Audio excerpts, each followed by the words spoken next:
Hi, everybody. Welcome back to the show. My name is Dean. It's been a while since we've done this. I've been busy with the five stack with Zev Shalev. I'm over at Substack now. DeanBlundell.substack.com is where you can find me. It's a happening place. We'll get to that in just a minute.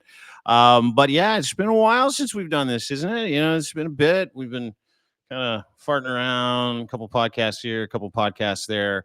But there's something afoot at the Circle K, friends. Yeah. Canada is in the heat of its first election in a few years. It has been nuclear in this country, depending on who you ask and who you vote for, and watching polls swing 30, 40, 50, sometimes Poilievre 100 points. An old Poilievre lead, 30, 35 points is now, he's underwater to Mark Carney, who is just a raging bull of common sense. Canada is coming together in the face of being the 51st state and that dickhead to the south and his incredibly unqualified people that continue to leak confidential war plans to reporters by mistake on Signal.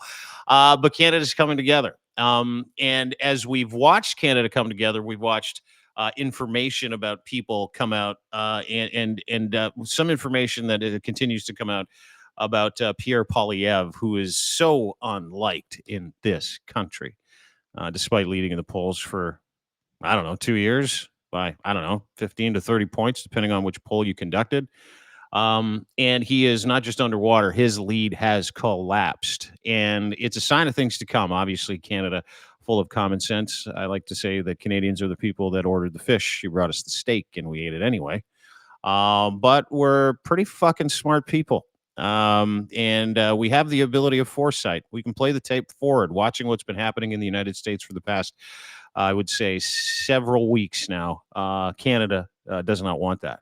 And a gentleman that I know, and one of the greatest intellectuals, funniest guys I know. He's an anomaly. He is an archaeologist. Sometimes he's got his doctorate. He's in media journalism. He was a reporter for a long period of time. He's a best-selling author. You may have read some of his books in the past. I stopped short of calling him libertarian, but he's got this really unbiased, centrist way of thinking. But he's also a bit of a killer, and he's a good buddy of mine. And I wanted to have him on the show to talk about his new book, which is prescient in the time that we're in. As you know, Pierre Poilievre is a populist. He is Timu Trump, dollar store Trump. He is the knockoff version of what is going on in the United States, and he is the leader of the Conservative Party of Canada, Maple MAGA. And there's a lot at stake with the 51st state bullshit, and he is a conduit. He is a Trojan horse in my mind, and Mark Bourrie, who is going to join us in a second, has an incredible book that is out, and I've been through it, and it is absolutely stunning.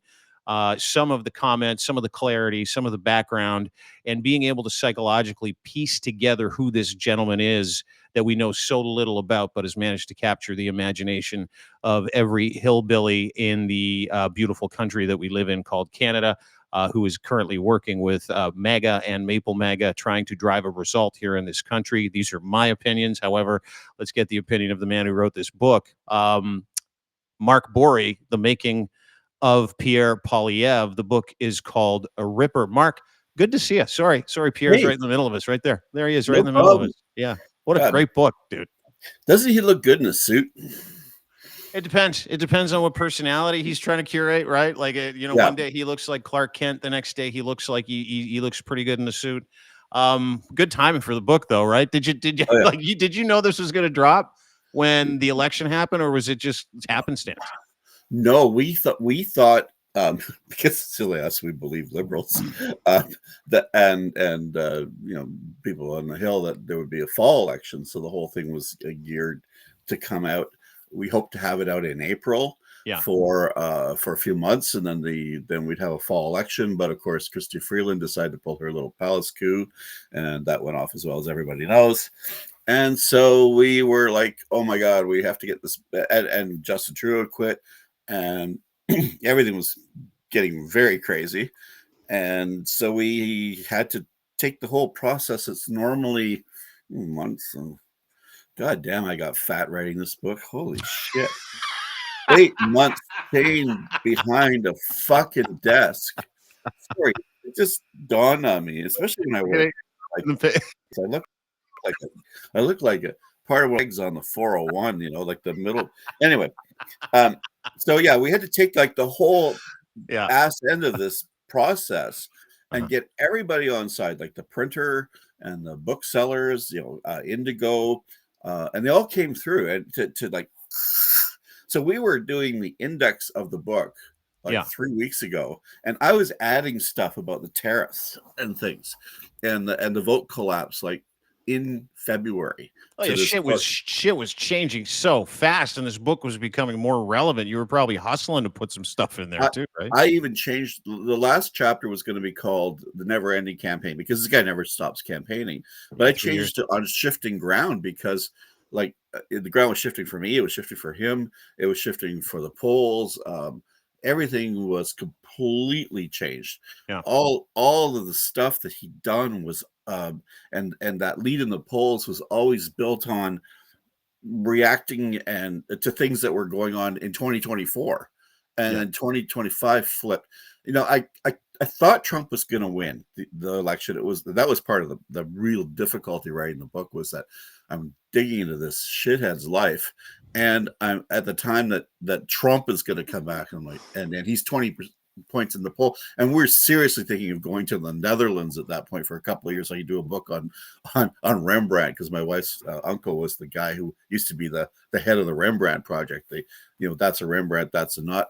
And so we have good connections over there to do that book. I'm like, fuck it, I'm going. I'm if it's seriously Trump, you were thinking of splitting if Poilievre won and Trump, you knew he won. It was if all of our governments were like, we have a moron for a mayor in Ottawa, an empty suit. We have a moron for a premier of Ontario, though the guy is canny. Got to give him credit for that. Having these losers running the federal government, and Trump, it's like, yeah, I think I'll go to Amsterdam and just spend 2 years over there writing about, and hopefully it's a minority government, and that people, give their heads a shake and come back. But it's not over yet. Elections are very fickle things. Like, looked into the 2015 election, and at the beginning of it, the Tories were ahead, and then the NDP was ahead, and the Liberals were ahead, and or you look at like 84 when Pierre Trudeau quit, and John Turner was ahead going into the election, and came out with Brian Mulroney with the biggest majority in Canadian history to that point. Kim Campbell was ahead in 93 when she went in, but these are very different candidates in different elections, right? Well, in different time too, right? Like, I don't think that anybody in Canada, when Pierre had that 30-point lead and Justin Trudeau was flotsam and jetsam, everybody had super Trudeau fatigue, including myself, and the infighting began, we had two children running to lead the country, in my opinion. I've had that conversation with a couple of people, and the second Canada's sovereignty and our security was up for debate, and the second a qualified candidate, an adult in the room, showed up on the fucking scene, everything changed. Everything. That was it. Like, I thought that Poilievre could get elected with Trump in, because we had seen Trump before, and people, there was always like, it's crazy, but it's not us. But then when the media finally clued into the fact that what Trump was saying about taking over Canada was not a joke, because everybody's trying, the Canadian media bends over backwards to normalize crazy, and they've been doing that like for years now. And when they're saying, well, it's a negotiating tactic, it's just a joke, and this guy, when he says something twice, it means it's on his mind.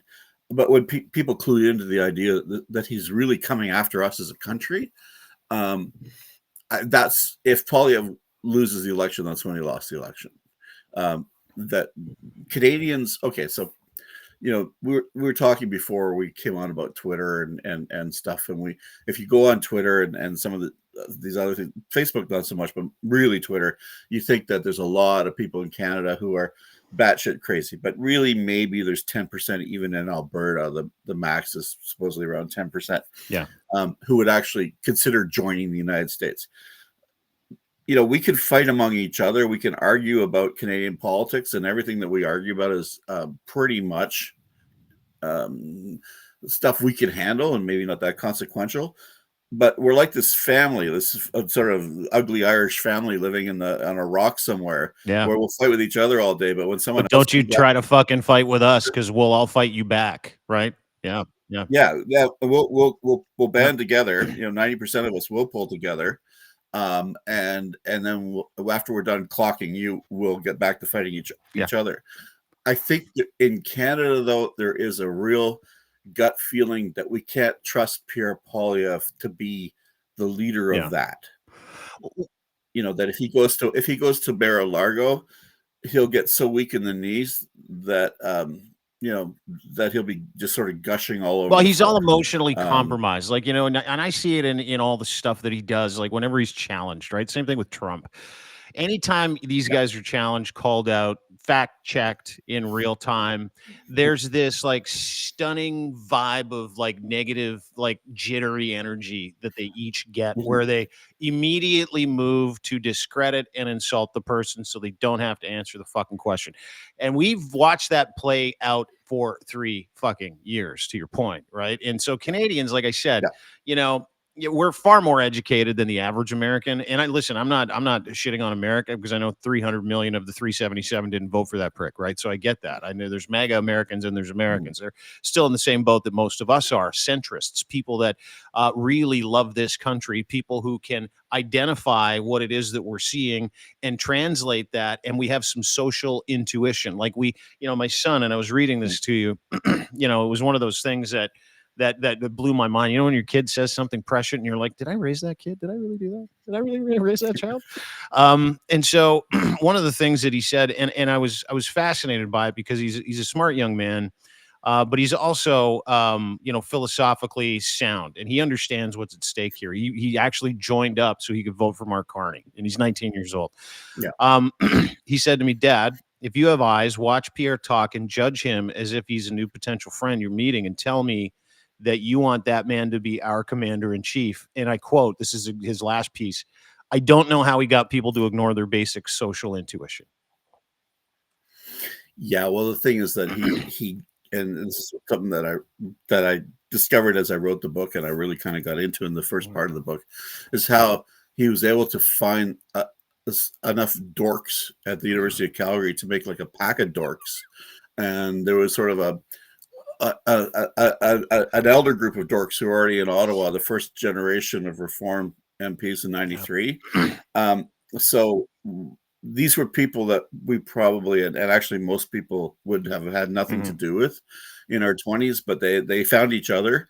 And Canadian politics now is run by these cliques, and this group of people, because they couldn't get fucked in Vegas with a handful of $100 bills, let alone by like any sentient woman, and because like they wanted to prove to the world that they really were big people as opposed to like freaks, went all in on this crazy heartless ideology that they have, and stuck together. And our system is so vulnerable to small groups of determined people who get into politics, connect properly, and have good luck. Like they certainly had luck of they time connect and under that place. resentment piece, right? Like, that's what drives. You're talking about incels, by the way, and Pierre Poilievre is the leader of the incels. That's why he aligns with guys like Elon Musk, incel; Peter Thiel, incel; Curtis Yarvin, incel; neo-Marxists, neo-monarchists, guys that see the world as very black and white. They don't have any empathy, to your point. And I think it's a good jumping off point to talk about the book too, right? Ripper, which you just wrote. It's the what goes into making a guy like this, the making of Pierre Poilievre. I want to get to the title first, and because I wondered if it's if you're talking about him ripping the guts out of Canada, or where that title comes from, because he certainly would if he got in. The title comes from a column that was in the New York Times by a conservative columnist around the beginning of COVID, first week or two of everybody being home with COVID. And he said, we have two types of politicians. We have weavers, who bring people together, try to solve problems. And then we have rippers, the people who go in and use wedges like Trump does, is trying to use in Canada to divide the country and take it over. People who go in and basically like just trash everything for their own political gain. And now the columnist said that COVID had made it so the Rippers were off the scene, and the Weavers were going to help pull society together through COVID. Of course, that lasted about 2 or 3 weeks, and linking that directly with Poilievre was that Poilievre was really the first politician in Canada to attack the COVID relief program, CERB, the help for businesses. Then he went after We Charity. Then he had the trucker thing. If anybody fits Rippers, he does. Now, there's a place for Rippers. Right now, the Democrats need one, because they need someone to push back hard at Trump. And, they can be useful opposition people, but I just don't see Poilievre, who I think is one of the most effective opposition politicians we've ever had in Canada, in the sense that he's good at organizing. He works hard on the campaign trail. He's a pretty good speaker. He speaks very simply. One of Carney's problems is that he seems to think he's always talking to business reporters. These 3-minute answers that he gives are a problem for him. Poilievre's got all that worked out.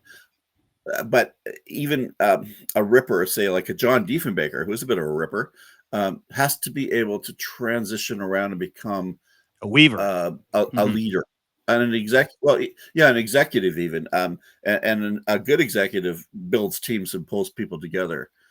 Poilievre not only has been ripping since COVID, but he has this view, this very Western view, that everybody in the country is out to get them, that it's all about oil, and it's all about oil the way oil is,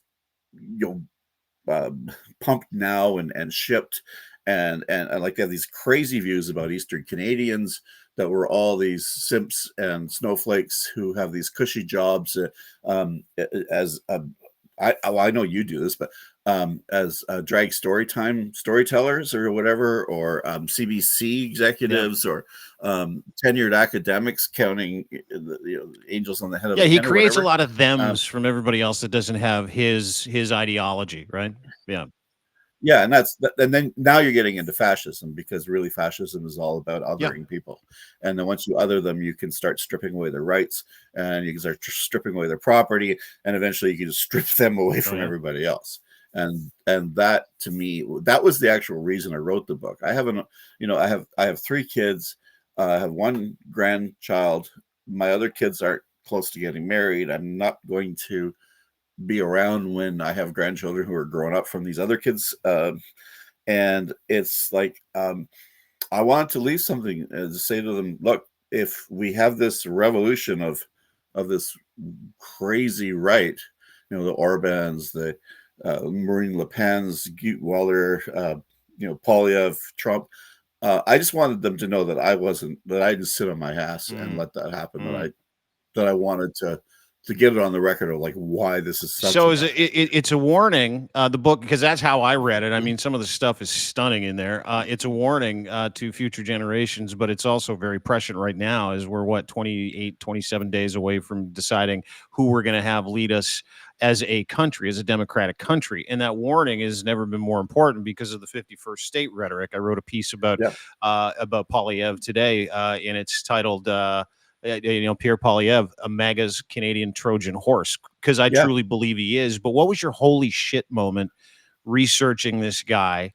The one that made you realize Pierre isn't just another smug twerp, but he's an actual threat. Oh my! Oh, there was just. I think it was really early in his life when I saw him as a teenager writing letters to the editor of the Calgary Herald talking about cutting the capital gains tax, and I realized that this guy is an utter tool of I hate to sound like a class warrior, but certainly an utter tool of. But even though these guys talk about class all the time, by the way, of the crazy rich. Oh God, there's just so many times when this guy's been such a prick. It's all in the book. But like just two or three, like two or three where you're like, oh my God, I'm researching this guy, and he's been this piece of shit since he was a teenager. Doesn't matter what it is. And the stupidest fucking things that he like. I thought he's smart, but he's kind of smart in a way that the guy who comes around and fixes your toilet is smart. Like he can fix your toilet, and you're like, I can't do that. But then you see this profound stupidity of when Harper's about to apologize for the residential schools, and Poilievre humps down to the local Chowderhead AM station and talk radio station in Ottawa and proceeds to go off about how lazy Indians and their crooked chiefs and free money for everybody and blah blah blah blah blah.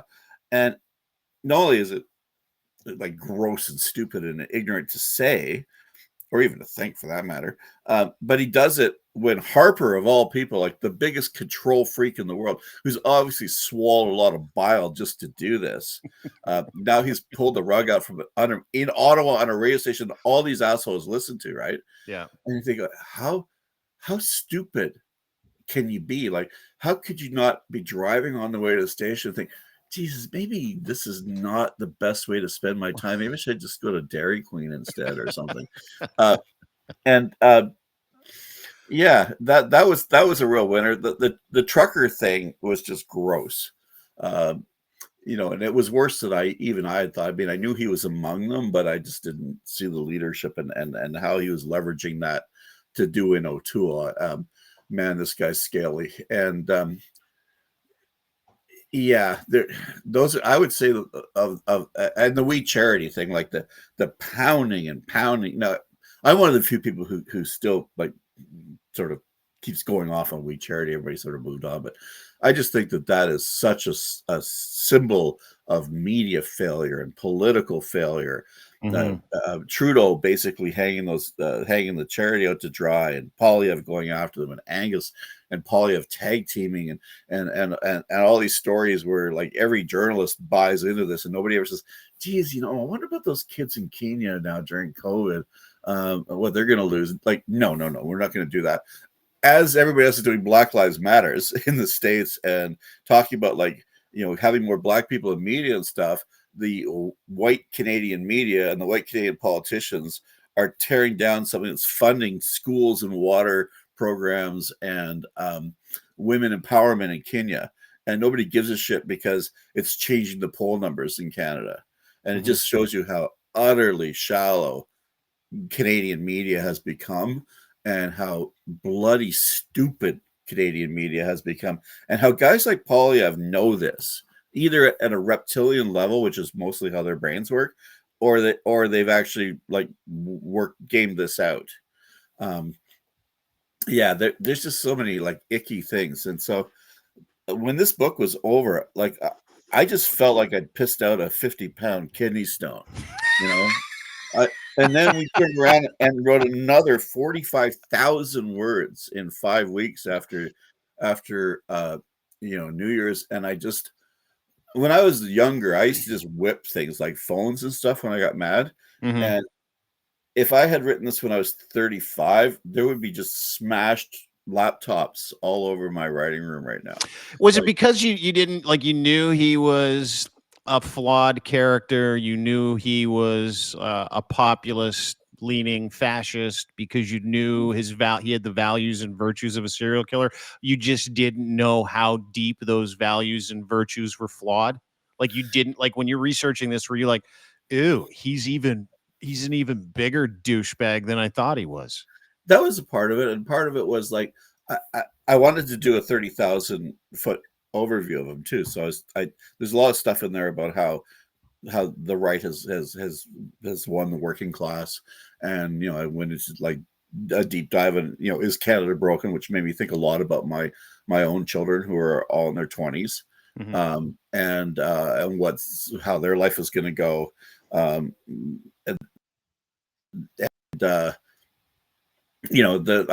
talked to this one homeless guy who lives by the Bank of Canada, and he told me all his stuff, and there's a lot to carry around, and then seeing that in a world of Trump and seeing democracy basically, because I see myself as a Democrat. Like, I believe that democracy is the thing that you strive for all the time. You don't think of it as a system, you think of it as a goal. And the goal of democracy has been on, it's been slipping away since 1990. I just wish we were right at the time of the Berlin Wall, or the when Pink Floyd did Roger Waters did his concert on the Potsdamer Platz in Berlin in 1990, and everybody in the world thought, oh my God, the history's over. It's going to be like this freer world, and now we're seeing fascism come back. Like, fuck, I thought we were going to get flying cars in this century, not Mussolini, for fuck's sakes. and to see these like tin pot assholes make the whole system is so toxic that, like, you look at Pierre Poilievre, you say this guy's, or Donald Trump, this is not the smartest man in their society. This is not the smartest man that I know. Like, these aren't even like good people. Like, I wouldn't even put them in the 20% level of people I would think of to run anything. Mm-hmm. But they've pissed in the well so much, and they've made it so toxic, and the media has made it so toxic because the media has become so goddamn shallow, and shallowed out because of its own business situation. Well, and I want to talk about that too briefly before we get to other things that scare you about this douchebag.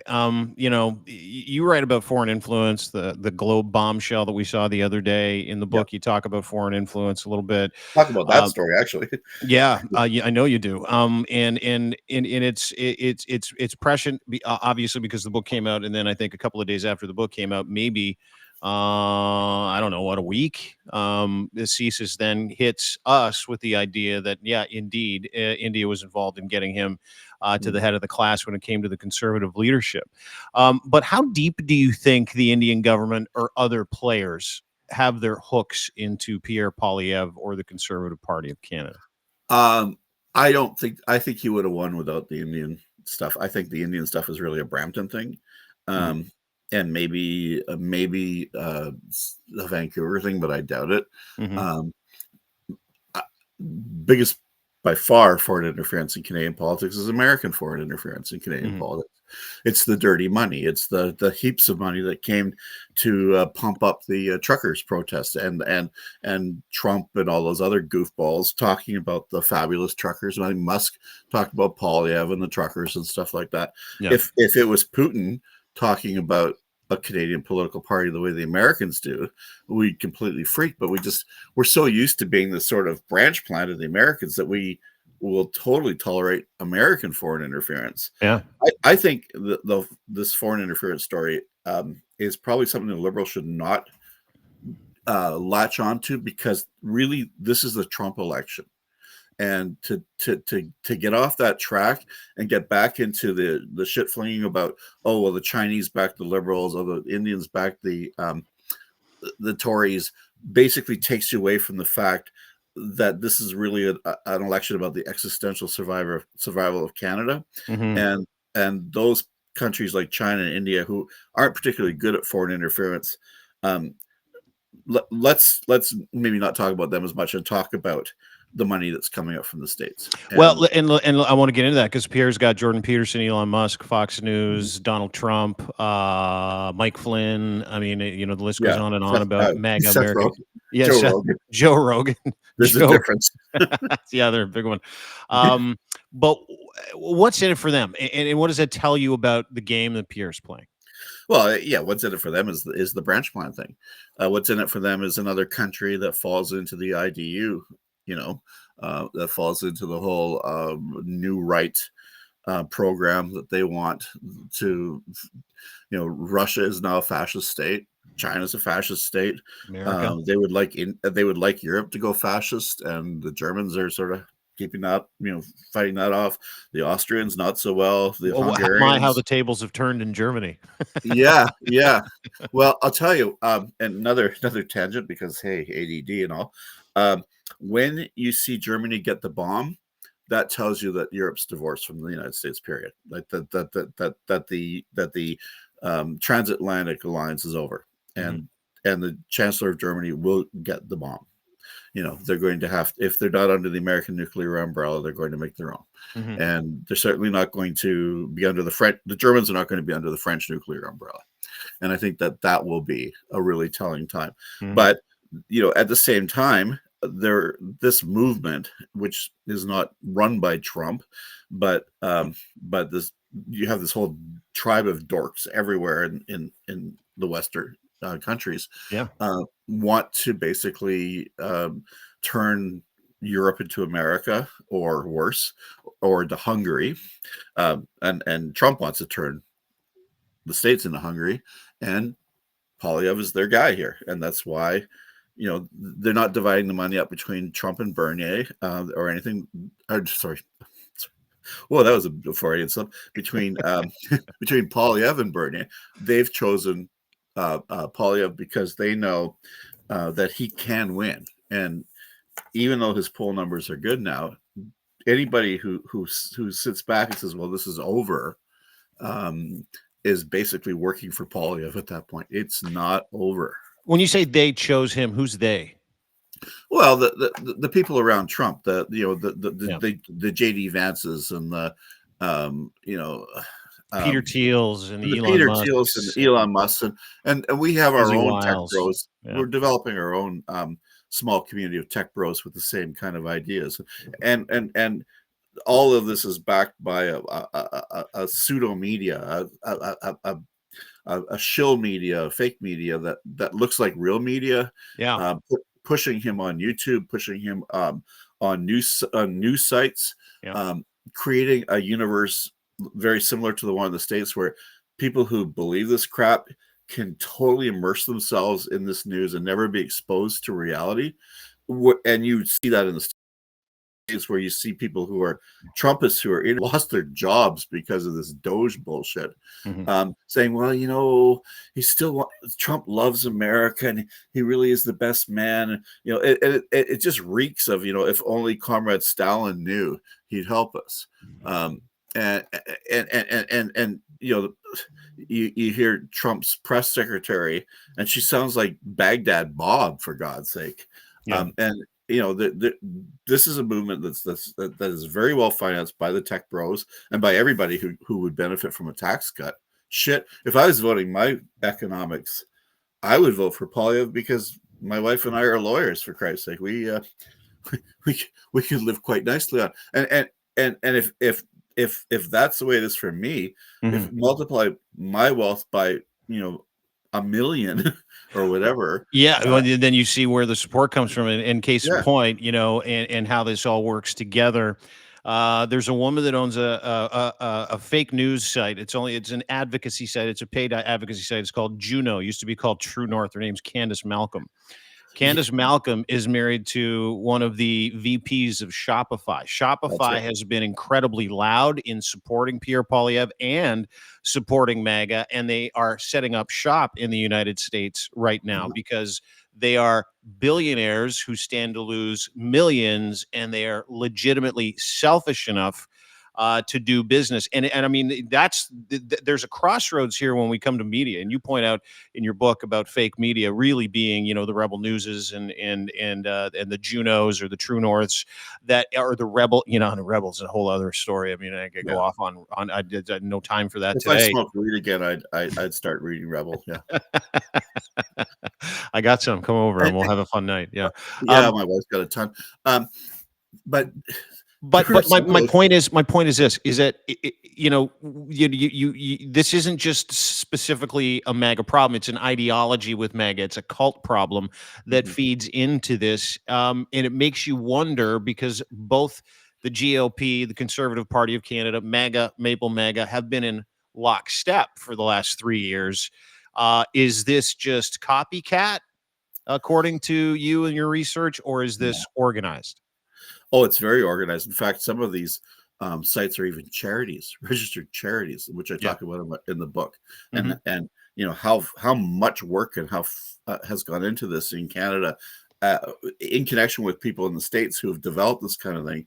Of course, they're not charities in the States. They're usually political action committees. But in Canada, you can actually have a political action committee that's a charity, for Christ's sake. So if you give money to some of these fake news sites, you can actually get a tax receipt back, which is batshit crazy.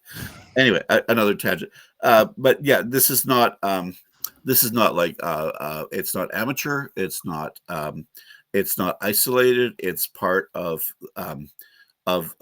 how they do things in all of these countries that they're trying to take over.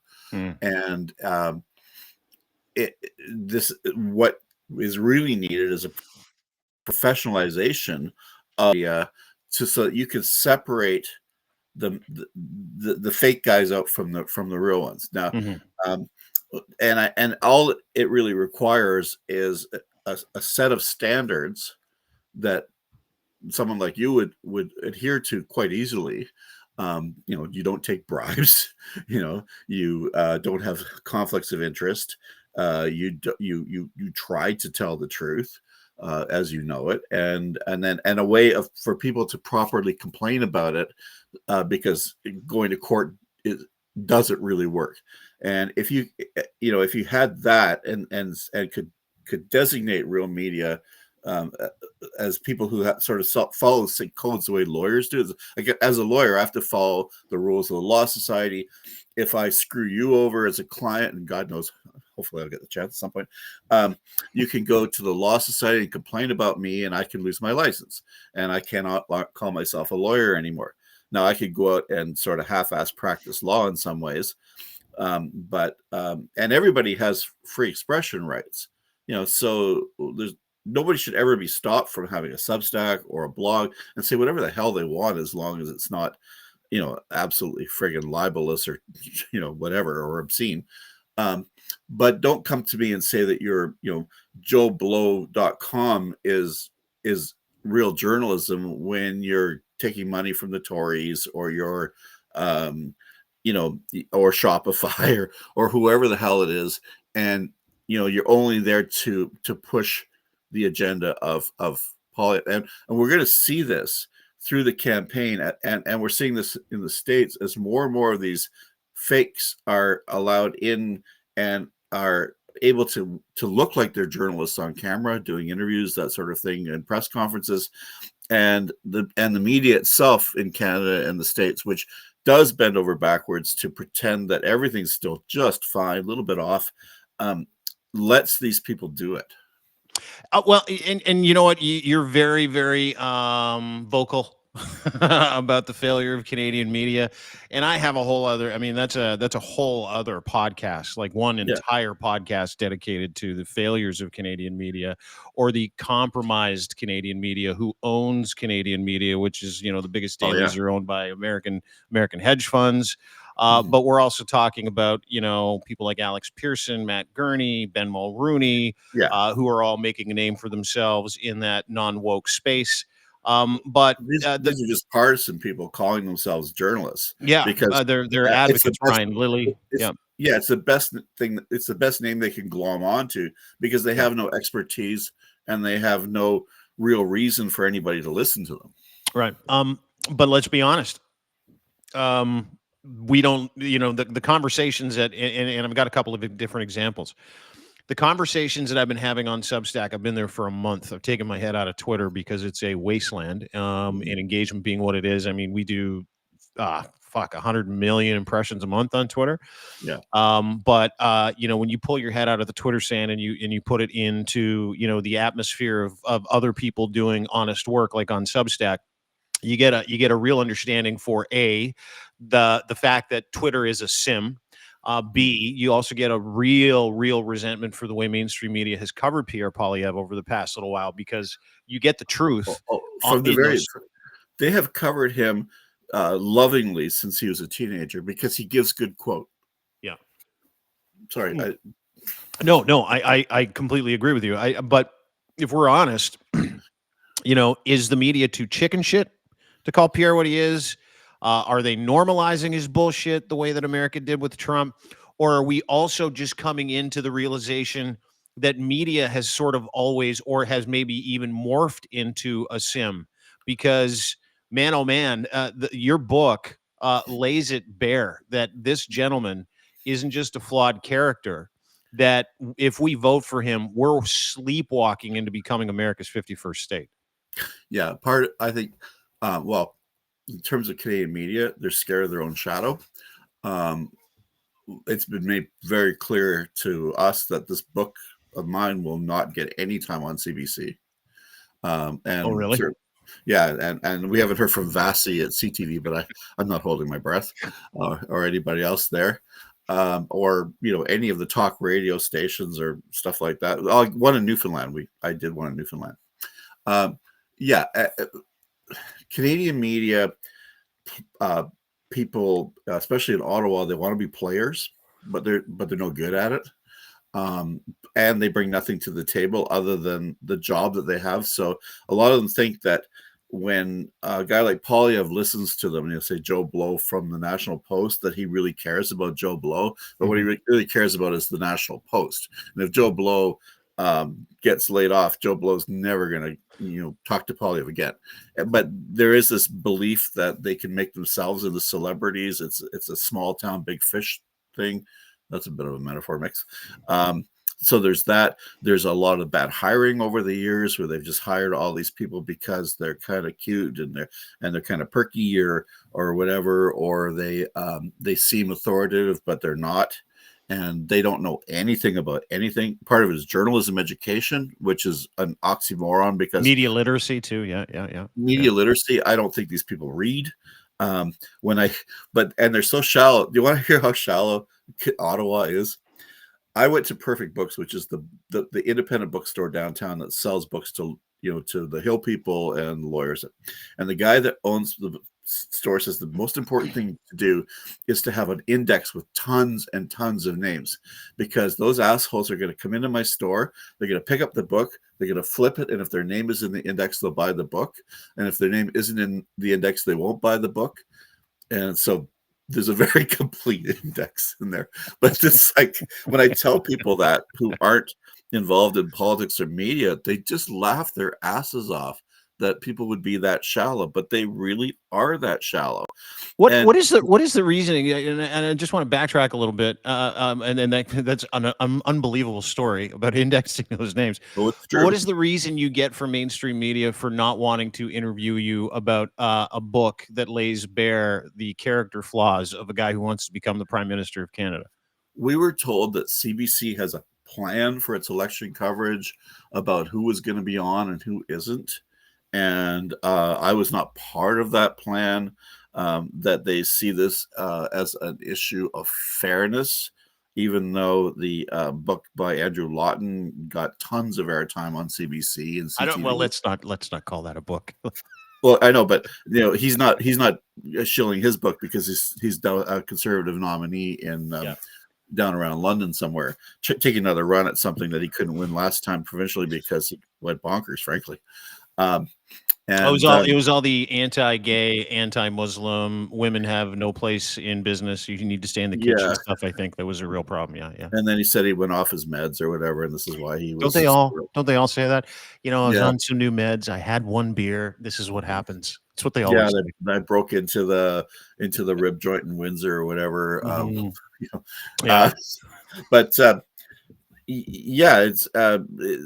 It's this sort of fake fairness. Now with the CBC, it almost seems like they think that if they're nice enough to Poilievre, that if he gets elected, he won't defund them. Dreamer. And they're also this access. This is the most amazing thing. Yes. It's the most amazing thing to me, because they're going to lose access if anybody platforms at you or puts interviews you or talks about this book, which also now makes me wonder what the establishment is saying to you and what notes you're getting back. Because listen, you don't write a book like this and not hear from the Conservative Party proxies and the comms department or other people that that are involved with the campaign. Well, the press in Ottawa is absolutely terrified of Jenny Byrne. Like, they're just terrified that if the chick running around in the MAGA hat all the time. Yeah, the chick in the MAGA hat who used to be Pierre's sort of girlfriend. Now this is rather nebulous and probably muse. I believe they were each other's muses for quite some time. Yeah, muses. And she's basically running the show, and she's let Ottawa journalists know that if they don't play with her and play ball, that they'll never have this access again, which they seem to think is important. But I was on the Hill for 24 years. I could not see how it was important at all. All you did was get the spin a day early if you were lucky. And didn't she's talking about access and not giving people access. Didn't she just absolutely shut down access to every reporter by not allowing any journalists on the campaign trail bus or plane? Yeah, but they'll eat that crap.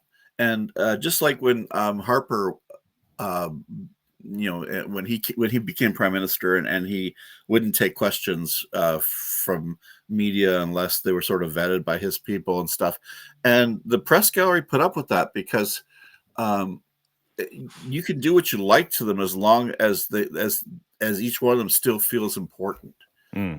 It's really sickening, fucking childish is what it and is. and with the CBC thing, it's like so petty.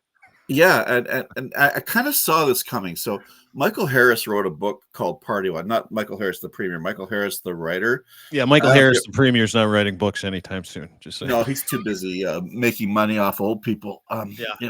So I just had to scratch the rat that went by here. Scratch rat. But Michael Harris wrote a book called Party of One about Stephen Harper. And it came out around 2014, which was about the time I wrote a book about Harper. His book sold like crazy, and it was nominated for Governor General's Award, but in Ottawa, the cone of silence came right down on it. So he had to sell that book without a lot of coverage in mainstream media. It wasn't even covered when it was nominated for a Governor General's Award for nonfiction, and it's the last political book to have been nominated for a GG. So after 11 years, no other political book has been nominated for Governor General's nonfiction award. So I called him up. He's in Lunenburg. And now he used to do a radio show, and he's got this horrible voice. It's just a step above the guys with the, but he's a brilliant man and very kind. And so we talked about how are you going to sell the book when sort of the right kind of people are not going to tell people about the book. I don't want the right kind of people to say they like it or whatever. I just want people to know the book exists so they can make up their own mind. Now, friggin' things all over the place. You go into a Kohl's or whatever, or not Kohl's, Indigo, and there's like 30 of them in most Indigo. So it's not like they sell a hell of a soft blanket at Indigo too. Let's just bring that up. They do, and you might have to like.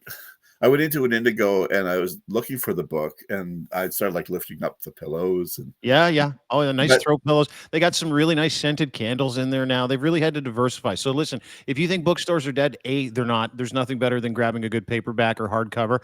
Go get Mark's book at any Indigo location. Ripper, The Making of Pierre Poilievre, and then pick yourself up one of those soft blankets. They're really lovely at night. Yeah. If you don't get to a Hudson Bay store in time to get one of the really good blankets that they have, but independents are also carrying it, and they've taken a lot of them. And little independent bookstores tend not to do a lot of political books. They'll have some nonfiction. They'll have like Bowen's book on Hudson Bay. They'll have Vance's book on the forest fires, and which are all really good books.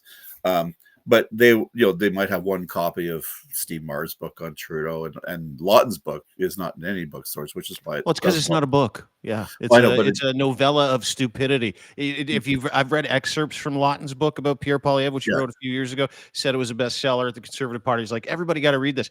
It's legitimately about 80 pages of you being gaslit into thinking this guy's some kind of fucking legend, which he isn't. He's just a career douchebag. That's all he is. It sells well on Amazon because independents had it. Some of them got it, and then they just they never restocked it. So like the book is out all over the place, but I just want like people to know that it's there, and it's a real drag to work that hard on a project and then just get blown off by these people who I have no respect for. If you read the book and you see how many times especially the Ottawa press, but of course, I mean, I have no time for the Calgary Herald and the Alberta press, and the Gersons and the Gurneys and all those fucking idiots. But the like how many times the press gallery people would call him up just for quotes on things that had nothing to do with. Yeah. You know, just because he would give a good, and I'm talking about when he's like a 22-year-old MP, right? And just keep doing that constantly through, through the COVID stuff, through the We Charity and the trucker stuff, and even now, they just love the way he generates dopamine, and oh, dude, that's the Trump light stuff. I want to play a clip for you here. This is the only clip I'll play of my friend Pierre Poilievre, who I think would really like me. I think he would, and I think he the thought problem Jenny is, Byrne. There was a time when Jenny Byrne and Melissa Lantsman, this is several years ago, were trying to get in touch with me and court me for something. I don't know what they were trying to get in touch with me. yeah, I had that happen too. It was fun. Yeah, and then you blow their doors off, and they're like, "You're persona non grata." But I want to bring this up because Pierre Poilievre, because this is one of the things about Pierre that a lot of people, to your point, when the media is allowed to do their job, which they did in this clip, is incredibly damning, but also unbelievably effective. And I want to play this clip for you, and then we'll get into this the national security piece, which is obviously in your book. He does not have his background clearance here. He clearly lies about it. Let's watch it together. It's on the security clearance. I've already had a security clearance because I was a cabinet minister, so I've already been cleared. That is not correct, which is that as a cabinet minister, he's already been cleared, suggesting that that is sufficient. Yeah. So, like, you got, I know you hate CBC, but you got them doing a little bit of work. I know her. She's a great woman. I used to buy lamb off of her mom and dad. Oh, did you? Did you? Yeah, and I know her husband's a really good shit too. Oh, is he? Yeah. Yeah. Okay. But in that moment, you see exactly what we're talking about, right? Is that Pierre Poilievre lied on average about 34 times a day in the House of Commons. Pierre Poilievre is a walking, talking, living, breathing lie. He is a gaslighting specialist. It's what he is, and the lie about his national security thing, because there's two things that are going to kill this guy's chances, and this has been his dream since he was 12, since he was named Jeff, and I'll get into that in just a second. But he's wanted to be a prime minister for 2 whole names. So anyway, I wanted to get into that because it's fascinating to me that you don't have to have background clearance to become the prime minister of this country. And B, you put some pretty serious receipts of his organizational capability with other foreign interests in your book that are being borne out now by CSIS, that are being borne out now by the receipts that we see between MAGA and the Maple MAGA party and him, and the rhetoric and the talking points are all exactly the fucking same. So when it comes to his national security clearance, is this the only other thing that can take him down? The fact that Canadians are like, okay, dude, if you're putting Canada first, that's the first fucking thing we need you to do. I have a security clearance. I have one. No way. My wife has a higher one than me. I did a project using documents. This is like just after I got my doctorate, looking for sites where there's lots of unexploded bombs and ordnance. So I had to get a secret security clearance to do that, to go to the archives and go through all these records from the Second World War, which for some reason are secret just in case Hitler wants to know where they were training artillery people in Prince Edward County, and Lord knows they were. So I got one, and my wife got one, and I'm in Ottawa. My best friend is the head of the Military History Society, the head of the history department of the Canadian military, who's got a security clearance that's like top secret. NSICOP. Yeah. Like we go into his archives and he goes, okay, this is the stuff for the public. This is the stuff that's sealed, and in the vault is where we keep the truth, kind of levels of security clearance. So there's just no reason why he doesn't have a security clearance. Like there's just his excuses wash? The excuses that none of them do, and even the reasons that people give, the speculative reasons, like stuff about his wife's family and all this kind of crap, don't wash either, because doesn't mean whatever. Like if there's some tangential thing like that's crooked that he's not involved in, he would still be able to get it. So what's he hiding? Fucked if I know. And I don't know whether. I'm going to have to try and get a hold of some of my spook friends and ask them, like, what if they've done sort of a pre-clearance and they know, because Nothing makes any sense. Like his excuse doesn't. Like, if I hear things, I can't talk about them. Well, comment on them, which is a lot. yeah, Singh's got the clearance, and May has the clearance. They don't seem to have any problems. And then May said, like, I've got this clearance, and I can't see what the hell he's talking about. And Elizabeth May, for all her, she's a good-hearted kind of wacky lady, but she's also truthful. If she says that, I believe her. I just don't know. I for the life of me, whether does it have anything? Let me ask you a question. Stubborn now after saying no. Well, yeah, I mean, he's digging in, right? Like, and I think he's got a lot riding on this legally. But it would be so easy for him to say, you know what? If I were him, I would apply for the fucking thing, because by the time it's actually done, the election will be over. And just say, well, I've decided to apply. But that's the thing. Like, even if he just feigned that he was going to do it, even if he just started the process, but he's unwilling to even do that, which makes you go, okay, now I need to dig like 15 levels lower, because I need to find out what the impetus is. And then I go back to what we just talked about, and I said I'd bring it up again. He used to be named Jeff. He turned into a guy named Pierre sometime in his adolescence or teen years. And the only thing what's that? I don't think he was ever called Jeff in his sentient life. I think his mom, his birth mom, called him Jeff, but I think his dad wanted him always to be Pierre. But he did know about the Jeff thing. But we don't know anything about his origin story either. We know he was adopted. We don't know who his real parents are. We don't. Yeah, we do. Oh, we do? Oh, yeah. His mother was like 17. She was a Catholic. She didn't believe in birth control, because the story goes on. So she gets impregnated by some loser, and who immediately fucks off. And she has a kid, and she gives it up to a Catholic organization. And the Catholic organization gives it to this raging Catholic Poilievres, who are school teachers in Calgary. Then the mom, she gets pregnant again, some other dude, and she has another kid, and the same family adopts him, and then they settle into Calgary. And then dad decides he's gay and a drag queen, and he buggers off and leaves the kids, the two boys, with the mom.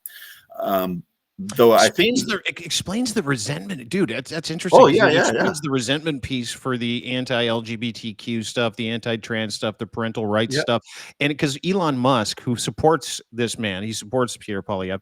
He also has a massive hate on, because he's got a personal connection to his daughter deciding to become trans. Yeah, and another thing that with him is that not all adoptive children have a chip on their shoulder or something to prove, but quite a few of them do. That they deserve to be loved, that there's nothing wrong with them, that they were given away, but they shouldn't have been, because they would have been like a great child for the natural parents and stuff.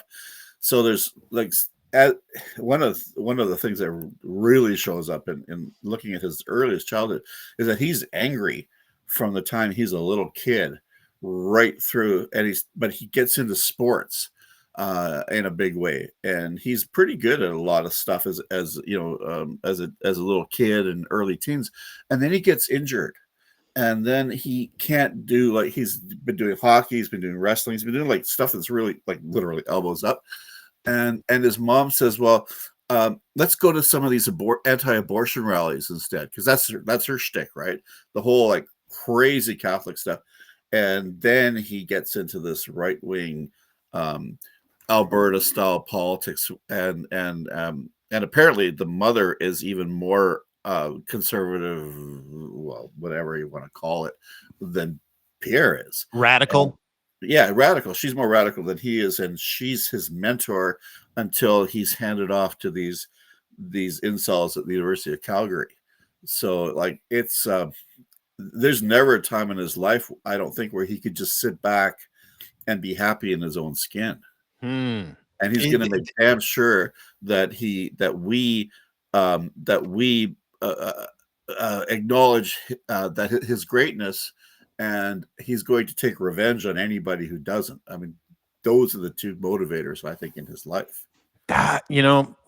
not the kind of leader you want leading your country. No. Especially when things get dicey, right? You know what kind of leader I like?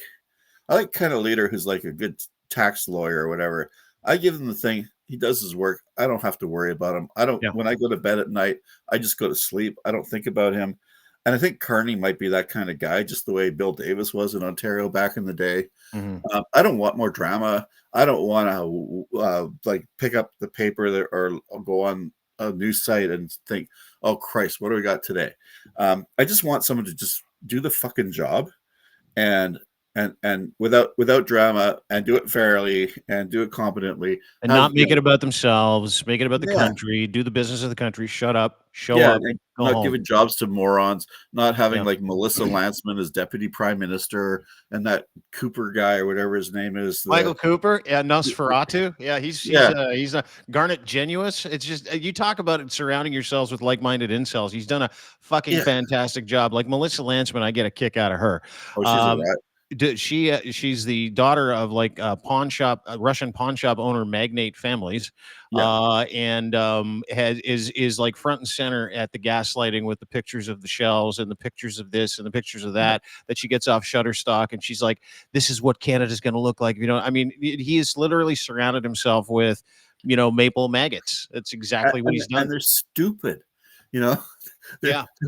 They're freaking stupid, and they're such like there's such hypocrites. Like she goes down to Nate Erskine Smith. Do you remember that? Yeah, down the beach, and stands in front of his his office while he's doing something in the office. Gives his big bullshit press conference. He comes out, because he's kind of I think he's a decent guy, and he's probably having a little fun with this. And he touches her shoulder, and all of a sudden, my God, sexual assault. It's sexual assault. All the other stuff, like her like incredibly stupid, ignorant, rude behavior and her lies aren't important anymore because she's been touched by. Well, I'll tell you this: is that she didn't have a problem with it. It was the institution around her that brought that up. And Jenny Byrne was the first person. She's like, "That's creepy sexual assault," and you're like, "Oh, fucking K, dudes!" Like. And the weird thing about Melissa is that I knew her fairly well during the Harper years and even a little after, and she's okay to be around. But this, whether they actually believe this stuff or it's marketing doesn't matter when you're so unscrupulous and ambitious that you'd actually buy into this and people say, well, Poilievre doesn't say this and Poilievre doesn't say that. And say, well, yeah, but he's got all these nuts around him who do say that, and he never says, oh, that that's too much, or that's a little over the top, or I really don't believe. It's like if these guys that believe in all this like fascistic stuff listen to everybody around Poilievre, they will hear what they want to hear, and they'll ascribe it to the team or the leader or whatever. And there was only one time, like I actually set out to see if I could find a time when anything was so bad that Pierre Poilievre would disassociate himself from it, and it was only the time when Anderson, the member of the Alliance for Deutschland, member of the European Parliament, came over, and she had coffee with some of these like chowder heads in Ottawa, and he said something about, well, maybe that was a bit too much, but he didn't do anything to those MPs. He didn't discipline them in any way. Well, he also put up a big stink when Jeremy McKenzie, who had met him a couple of times, threatened to sexually assault his wife. That was the only other time that he's ever disassociated himself with any of those people. That's true, and if that's where the line is, that's pretty damn far from not reality. Good. No, and then but then he shows up in a Diagolon camper, hammered. Looking like just like shit coming out of this thing on the New Brunswick Nova Scotia border, which is going to be a classic picture if this guy ever becomes prime minister. Oh yeah, dude, I'll follow him around like the blackface thing followed Trudeau around. Him hammer all the time. Like, hey, this guy's coming to your town. Listen, I'm gonna let you go here, Mark. But I want to thank you for writing this book and hustling it up in time prior to the election. Really good timing. But more importantly, Ripper, the Making of Pierre Poilievre. I would highly encourage anybody. Even if you don't like the guy, you want this book. If you love the guy, you also want this book if you have the ability to think critically. Because it really does kind of not just set you up to understand what he's about, but to understand what's at stake in this country when it comes to electing character flawed, authoritarian leaning people who do not have this country's interest at the front of the queue, people who do not have our sovereignty as at the front of the queue, because that's what's at stake. That's what we're talking about specifically today. So just a tremendous book again, Mark, and always grateful to have your time. So thank you very much for being here. Thank you so much, Dean. All right, pal. We'll talk to you soon. Mark Bourrie, author, professor, doctor, former journalist, and just an all-around great dude. And he tells it like it is. The name of the book is Ripper, Pierre Poilievre, The Making of Pierre Poilievre. The election happens on the 28th. If you're on the fence and you want to elect people of character to govern you, and you think that might be your guy, I'd highly encourage you to go read it. If you hate the guy, you're going to love it. If you love the guy, it's going to smash some myths about who that man really is and what his intentions are. And there are very, very few people in this country willing to write that book and tell that story. So full kudos to Mark. You can follow him on social media. I believe he's on Substack as well. You can get him on Twitter. Mark Bourrie, just put his name in there. You'll be able to find him. He is a quality individual. And not only that, he is one of our great Canadians. So appreciate Mark being here. Thanks, everybody. Really appreciate you spending some time with us. Don't forget, everything we do, you can find on Substack first. That's right. This stuff comes out on Apple and Spotify. You can find it at Crier Media for the time being, crier.co.